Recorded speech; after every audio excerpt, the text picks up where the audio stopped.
Okay, ana siya sir ha. Sumala sa okay. Ang ana lang gid siya. Yoyona nato karon. Yoyona nato karon nga ang Fourth Kingdom mao ang Roman Kingdom. Nya, siya problema. Siya problema ana. Hindi man ko nga dili man tawag ini Roman government. Non sequitur. It is a fallacy of non sequitur. Ma'am, mga edukado biya naman. Ma'am, excuse me ma'am. Ma'am, excuse me. It is a fallacy of non sequitur. Fallacious na ma'am. Ma'am, illogical ka ma'am. Ma'am, illogical ka. Pangutanan ako sir ha. No. Illogical ka ma'am. Church nagdala sa Roman Kingdom. Yes or no? Okay, naabay tawag ang church nga gidala sa Roman Kingdom?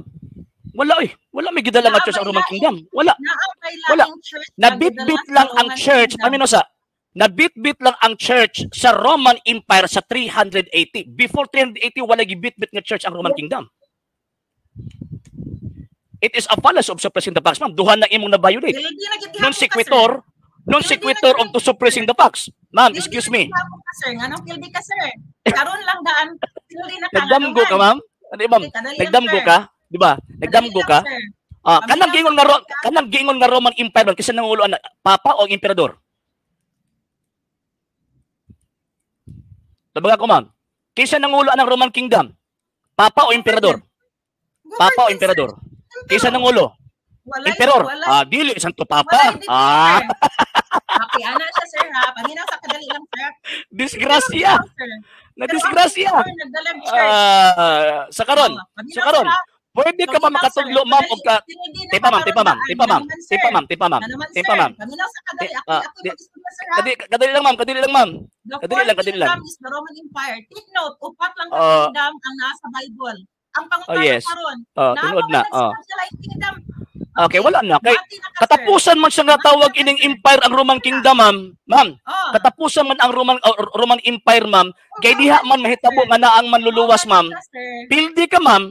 Ngano man kay ang imong gi-assert walay labot ang simbahang Katoliko og di-admitar ka nga ang Roman Empire gidumalahan sa emperador dili sa Santo Papa sa Roma. Disgrasya. Ay na lang. Next ma'am. Ang kingdom nagbit-bit of church. Dili man na mo issue din na nagbit-bit bagwa, ma'am. Dili man mo issue din na. No. Mali ka ma'am. Wala giingon din na sa tawag ining Biblia nga ang tawag ining the Fourth Kingdom magbit-bit og church, wala.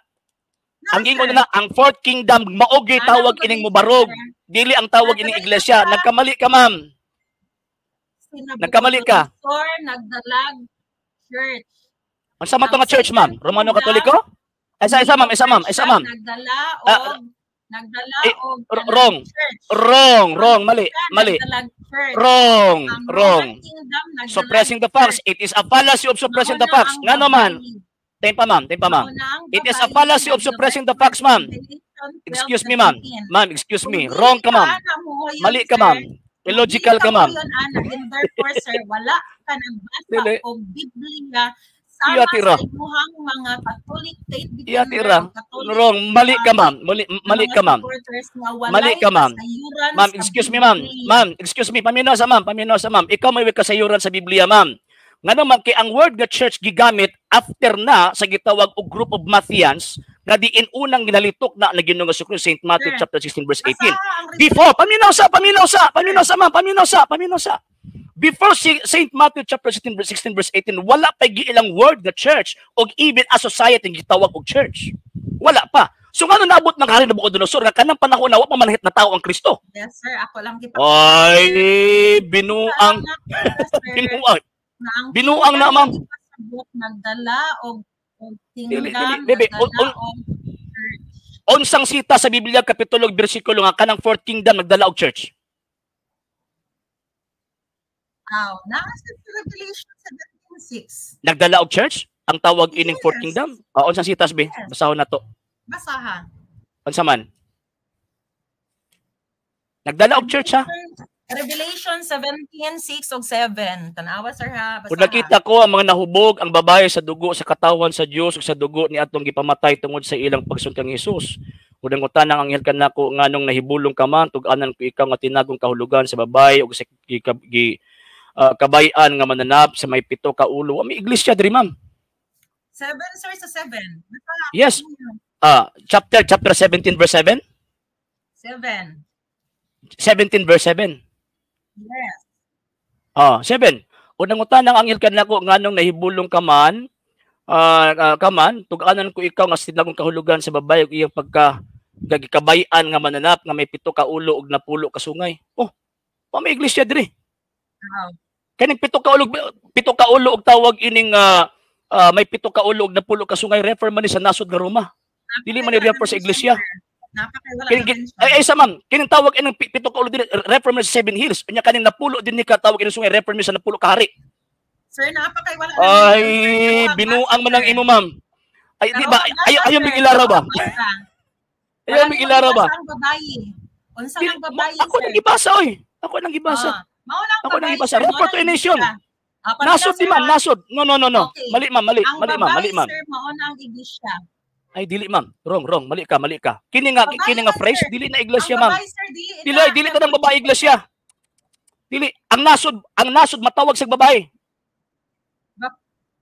Ang beast sir nga nagdala og kung naa koy mabasa ma'am nga kanang gitawag og babae din na reference na kung nasod.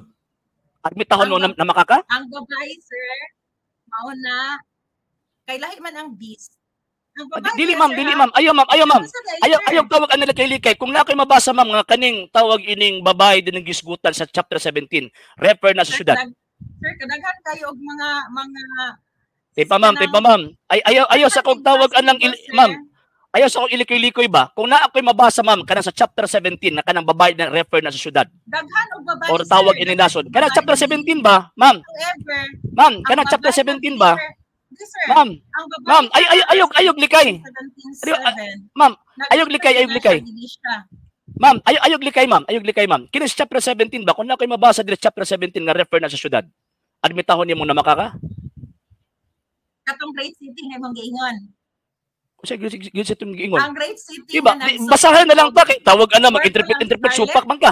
Diba? Kung may mabasa ko, ma'am.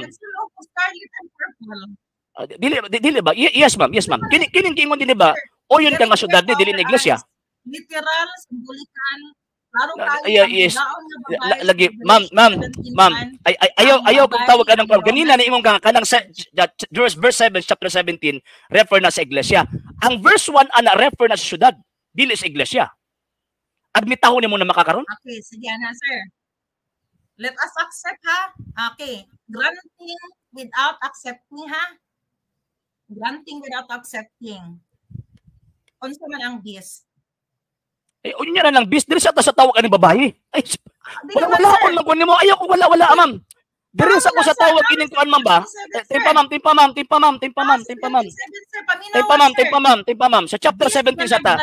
Diri sa ta sa babae ma'am. Ma'am, excuse me. Diri sa ta sa tawag ining word nga babae ba? Kay imo nang ipamugos nga iglesia na. Paminaw sa ma'am, paminaw sa. Imong ipamugos nga iglesia na. Nya wala kay nabasa. Yes, nisulti ka nga tawag anang granting without accepting. Pero diri ta ba? Dirita sa atong tawag anang gibasa ba kini-interpret na kanang verse 7 nga babae refer na sa iglesia. Whereas sa chapter 17 verse 1 paminaw sa mao nang dita magkasinawag kini ka maminaw. Okay. Sa chapter 17 verse 1 kanang gingong babae din na mao na ang dakong syudad. Dakong syudad kanang giingon ni tawag ining ni San Juan. So dili iglesia. Unsa din ang Vatican City, sir? Unya na ulahin na ng Vatican City. Ulahin na kay na dito sa gisulat ni San Juan. No, wrong.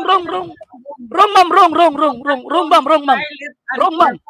Remember nga ang Book of Revelation it is a cryptic letter. Remember pagsulat ni San Juan ani naa sa gi-atake nga nasod. And at that time dili pa existido ang Vatican City, ma'am. Ma'am, excuse me.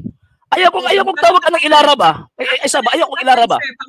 Kining gisgutan nga syudad, paminaw sa ma'am. Kining gisgutan nga syudad. Excuse ma'am. Wala pa ko na magtawag pangutanan nimo kay ikaw may ni-assert ani mo nagipangutana ta ka. Sa chapter sa verse 7, Ma'am Jen. Sa chapter 7, kining maong gitawag og kining babae nga gikabayan sa mananap. nga 7 ka ulo ug napulo ka sungay. Based sa biblical interpretation, kining pulo nga sungay dinhi nga naa aning gitawag og bayhana, o yun ka nga kanang sungay din refer na sa mga pangulo sa gitawag og mga pangulo sa lugar, or sila na ang tawag ang nanguluan ng lugar, based sa gisod ni Propeta Daniel. Sakto o dili? Sir, dili, ibalik ka ni siya, sir. Asa ako nang di mo nag-echo-echo. Balik ko na ko, mama. Kinang gikot ni mga verse 7 sa chapter 17, kaya wa magiging kay nabasa nga iglesia ni, imuha man ng interpretation. Karon, kining napulo ka sungay nga gisgutan sa verse 7, sakto ba nga mga political leaders ni? Based sa panguna-una ni Propeta Daniel. Ang bis, sir. Kasi ang bis, kaya napulo ka sungay ba? Napulo ka sungay ba? Oh, kanang napulo ka sungay mo anang bis. Sumala pa nimo. Mo na napulo ka buok. 10 divided kingdoms.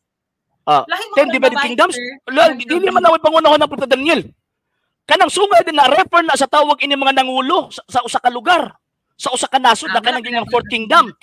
Ay mali ka ma'am, mali ka ma'am. Ang imong interpretation imong gisulod di as Biblia ma'am. Ay wala ka ni gamit og exegesis. Follow up na ko nga. Sige, ma'am. Follow up na po nga sir. Sige po. Next question. Sa unsay symbol, unsay gikumpara ni Ginoong Hesus sa iyang iglesia? Is it babayi or lalaki? Okay. Gitawag siya evading the issue. Nga naman, kay kanang gitawag og 17:7 nga babayi na refer na sa usa ka nasod. Pero kanang ang iglesia, syempre bride good na niya, di ba? Bride man na, pero dili man na moong nasod na gisgutan sa chapter 17. Pero yes. Pero dili man na mo gisgutan sa chapter 17, ma'am. No, wrong, ma'am. Wrong, mali, ma'am. Mali ka, ma'am. Mali, ma'am. Mali na siya, ma'am. Mali. Palacios na siya, ma'am. Ma'am, kanang imo ang gigamit ng palacios na, ma'am. Kay ang word nga babae, paminaw sa, ma'am. Ma'am, paminaw sa, ma'am. Uy, ma'am, paminaw sa, ma'am. Ma'am, paminaw sa ba? Ma'am, paminaw sa. Lagi, wala ko supa kada ang iglesia iyahan ang tawag ining asawa. Pero kining sa 17:7 ba nga imo ang gi-assert nga iglesia ni? Wa ka nagkadimao. Wrong. O nahuna ra na nimo, ma'am. Una ra na nimo, ma'am. Una ra na. Ma'am, excuse me. Ma'am, paminaw sa, ma'am. Di naman ka maminaw. Ma'am, paminaw sa. Ma'am, paminaw sa, ma'am. Out of order ka, ma'am. Ma'am, excuse me, ma'am. Out of order ka eh. Nga naman, nidagan ka dito kang Kristo nga iglesia. Dili man amo gisgutan din nga babae nga gisgutan sa 17:7. Dili. Ikaw ra ang nag-assert nga kanang gitawag og babae din ha sa verse 7 sa Revelation, mo ng iglesia. Wrong. Mismo ang verse 1 nagsulti, usa na ka syudad. Refer na sa presenteng syudad nila kaniadto nga nagdala sa kangilaran. Nga naman ang Roman Empire kaniadto, ang Roma kaniadto for the first 300 years nagdala sa paganismo. Nagbasa ba ka kasaysayan, madam? Nagbasa ba ka kasaysayan? Wa ka nagbasa kasaysayan ba? Ang dingon sa kantong sa City of the Great King. Ay dito siya, sir. Katubitang, okay, basaw na to, sir, ha? Walay babae nga gibutang dito, sir. Okay, walay babae nga gibutang dito, sir. Asa babae gibutang sa asa? Sa asa man, sa? Basaw na to, ha? Asa basahon nimo? Ang gipot nga katong syudad. 17 verse 1, basaha daw, ma'am. Katong imuhang gipot nga gaya na nga syudad. 17:1. Basaha daw na, ma'am. Okay, kaniha. Ang 17:1 babae magyud na. Pero naa. Naaramatay na. Ingon ka wala gyud sa babae. Ayaw. So ikaw ra mismo. Nabasa na nimo karon nga naa babae, ingon ganina. Wala na babae din na. Karon na imong nabasa ay babae mo na. Ang imong paminaw sa kadali, sir. Di na pa ako sir. Sige, ingon di na napukaw. Wala kag uwak. Tangag na. Babae ra na diha. Wala na gibutang diha nga scarlet and purple. Dili ma'am. Same. Ay, mali ka ma'am. Kay same na nga babae nga gisgutan sa verse 7, ma'am. Ma'am. Mo lagi na akong giingon lagi nimo nga kanang verse 7 mao na ang great city. Sa verse 1, ma'am. Kanang great city nga giskutan 17:1 mao na ang sa verse 7. Kagiingon namong iglesia nga dili iglesia. Ma'am, magkamali ka, ma'am. Wrong. Mali. Ang ibasa kagain na nga great city, sir. Naana sa Revelation 18:16 wala na sa ayaw sa dagla sa 18:16 diri sa ko 17:1. Yes, 17:1 kay mao na same ay paminaw sa ma'am ba ma'am. Ma'am paminaw sa ma'am. Di naman ka maminaw noon. Ma'am paminaw sa ba? Same subject na eh. Kung tan-awon nimo ang tawag ining context sa tawag ining pagpresentation. Wrong, mali ka. Tan-awon nimo ang konteksto ma'am sa verse 1 ug verse 7 same na kababayang gisgutan. Wa nagisgot og laing babae. So buti pasabot ka ng babaeng gisgutan nila dili na church. Ang masagutan. Una-una ra ni mga church na. Basaha diha sa Revelation 7:15, sir. Di ba? Dagan na pug ka ba? Paminaw sa ma'am ha. Dagan ng ganit kag Revelation 1. Tanawa ha. Di mao man akong tubag nimo ma'am. Ma'am, mao man akong tubag nimo ma'am. Ma'am, ako am ng tubag nimo. Ma'am. Ako am ng tubag nimo ma'am. Ma'am. Na ako'y katungod nga mudalang og 17:1. Paminaw sa ma'am. Na ako'y katungod, paminaw sa, di man ka maminaw noon, paminaw sa. Na ako'y katungod nga mudalang og 17:1 to counter your argument sa 17:7. Wa man akong point din ha, ma'am. Ang ebidensya nimo ang 17:7. Gi-counter ta ka sa 17. Paminaw sa. Gi-counter ta ka kanang imong 17:7, gi-counter ta ka sa 17:1.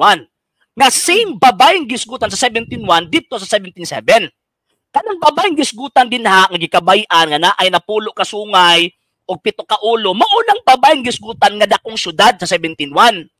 Nya sinasutin ng mga simbahan na. May syudad nga naa sa Revelation 17:1 wala syudad. Ay, nalang. Basahon na ko, ma'am. Okay, nagdamgo man siguro ka, ma'am. Okay, di amam ha. Unya usa sa 7 ka anghel nga nagdalag 7 ka panaksan miduol ka nako og miingon dali nga re og pakit-on ko ikaw unsaon pagsilot sa daotang babaye nga mao ang dakong syudad nga naa nahimutang duos mga suba. Unsa naman tawon ka ma'am oy? Wala lagi dahay nason. So praising syudad ka nang giskutan unsa man ang syudad sa ilang panahon? Unsa man nag-refer ni sa nuwan ani? Walay naso diha. Simbahan? Syudad ganing gisgutan. And that city refer na sa city of Rome. Ayo lagi ma'am ba? Ma'am, ayo lagi ma'am ba? Na mga great scholars nagsulti nga kining gitawag og syudad dinhi refer na sa city of Rome. Ayo ma'am. Imo pa jud kong ilaron ba? Ayo ko tawag anong ilara. Ayo ko ilara. Ako ibasa. Ilaron pa jud ko nimo. Dako kay ko masud ko sa imong bulsa. Hindi ko masud sa imong bulsa. Ako ibasa ha. Okay. Ang usa sa 7 ka mga manulunda nga may 7 ka mga panaksan og nakigsulti kanako nga nagaingon, "Umari ka, ipakita ko kanimo ang pagkalinokman sa silot sa dakong bigaon nga naglingkod sa ibabaw sa daghang mga tubig." Unsa man ang bigaon, sir? It is referring to babayi ma'am, mo ang nagitawag og formal form of translation kanang imong gibasa formal form of translation na mo bitaw ang mga Biblia karon ni gamit ang dynamic form of translation. Kanang bigaon din na refer na sa syudad based sa dynamically represented nga translation sa Biblia, particularly sa Maing Balita Biblia. Niya basahon nako mama para makaroon ng bigaon din na. Syempre mga scholars man translate ani. Kinsa man ka to correct them. Kinsa man ka. Okay niya ha. Unya usa sa 7 ka anghel nga nagdalag 7 ka panaksan miduol ka nako og miingon. Dali nga ri og pakit-on ko ikaw unsaon pagsilot ang daotang babaye nga mao ang dakong syudad. Nya sa verse 18 same gihapon, ang nakita mong babaye mao ang dakong syudad nga nagmando sa mga hari sa kalibutan. Kung iglesia ni nagmando bang ang simbang katolika sa mga hari sa kalibutan? Pag sure oy. Ayaw ma'am, ayaw ko ilara eh. So ano na lang ma'am,